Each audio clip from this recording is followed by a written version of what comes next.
Saúdo a todos, então, com a paz do Senhor Jesus, os presentes e aqueles que vão nos assistir pela internet. Que Deus abençoe você, tua casa.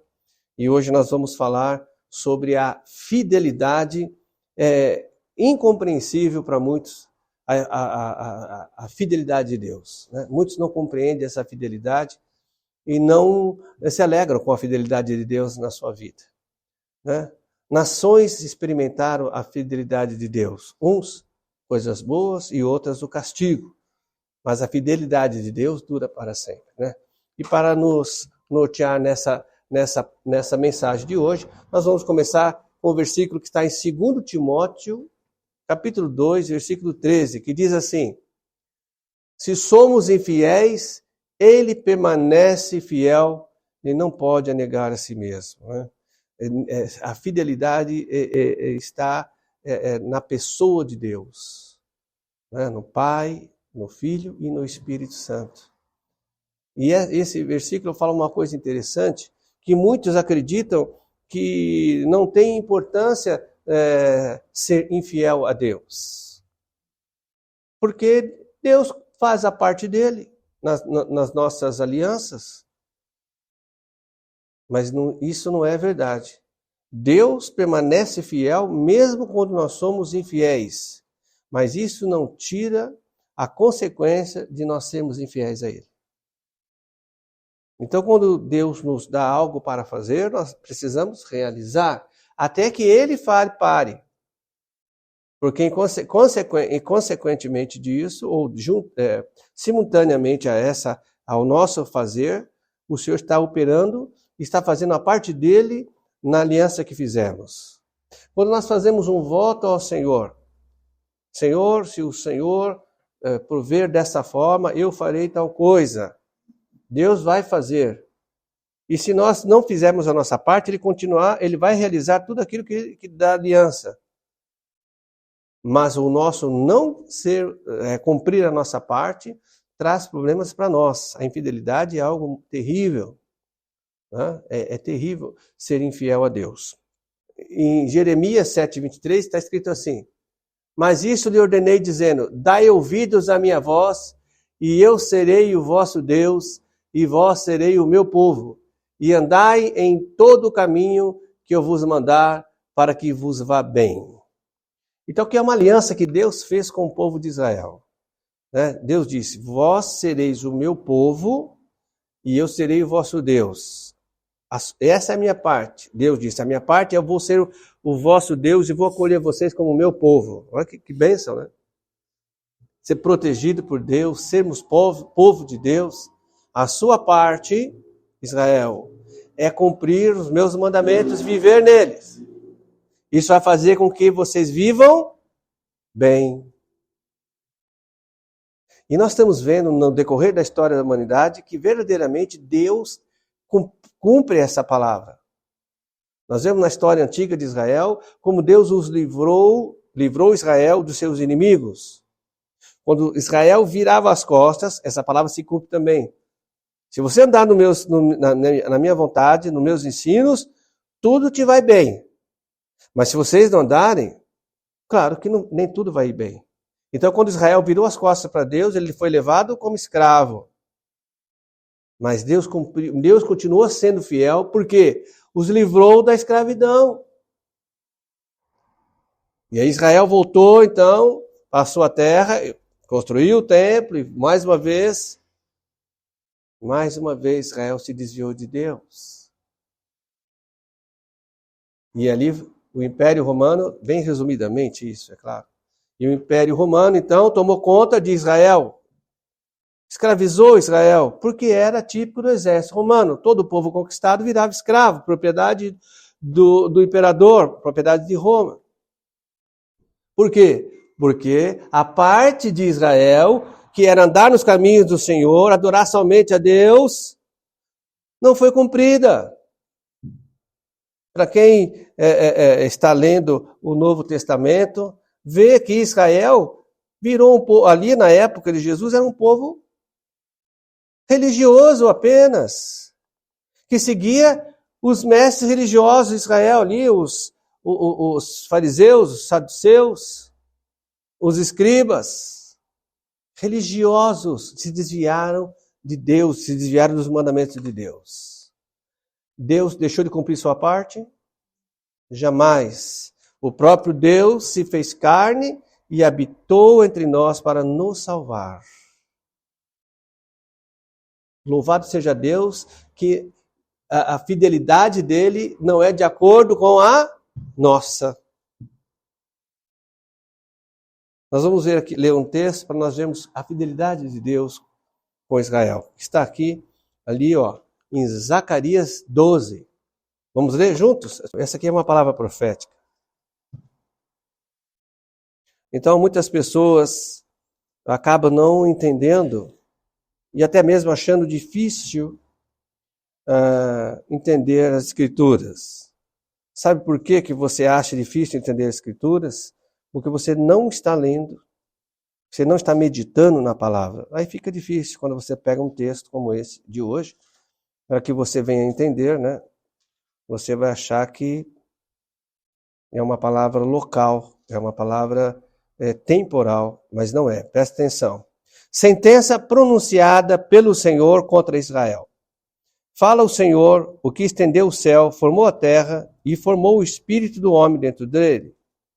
Eis que eu farei de Jerusalém um cálice de tontear para todos os povos em redor e também para Judá durante o sítio contra Jerusalém. Naquele dia farei de Jerusalém uma pedra pesada para todos os povos. Todos que a erguem se ferirão gravemente, e contra ela se ajuntarão todas as nações da terra.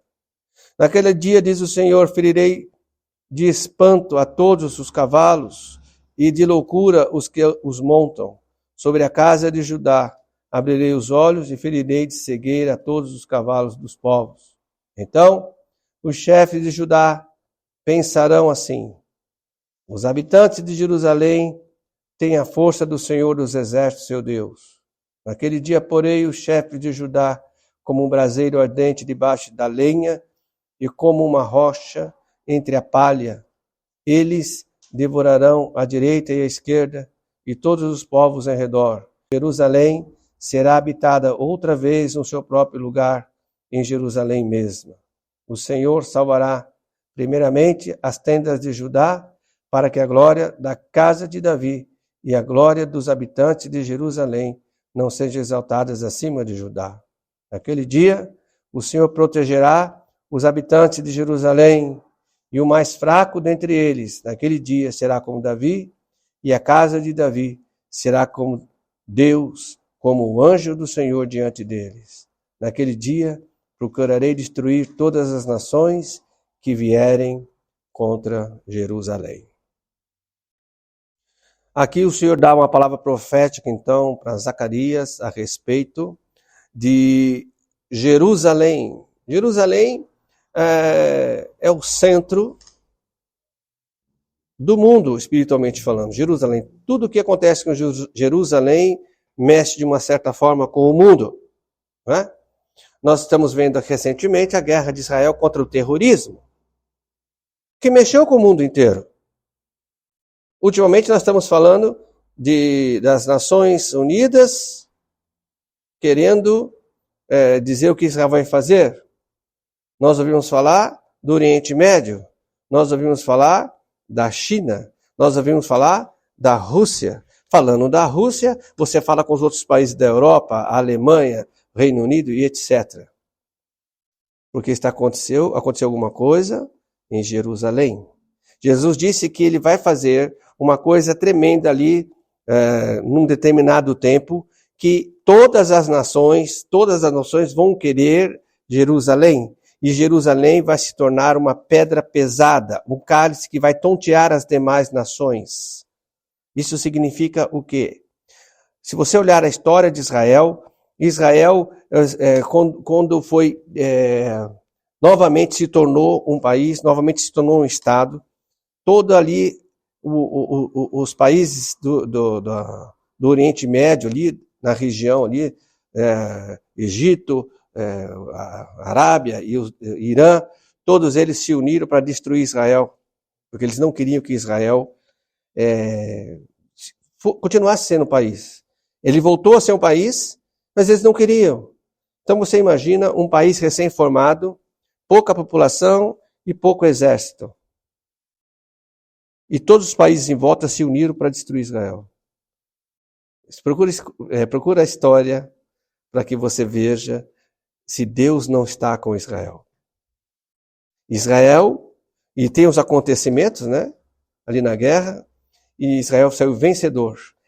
O território de Israel, que era de um tamanho, com esta guerra contra todos os outros países, em vez de diminuir, aumentou. E as outras guerras da mesma forma, sempre houve o sobrenatural de Deus. Sempre houve o sobrenatural de Deus. Porque Deus disse que ele protege Israel, porque Deus permanece fiel. Aí você pode estar perguntando, mas pastor, o que eu tenho a ver com Israel? Bom,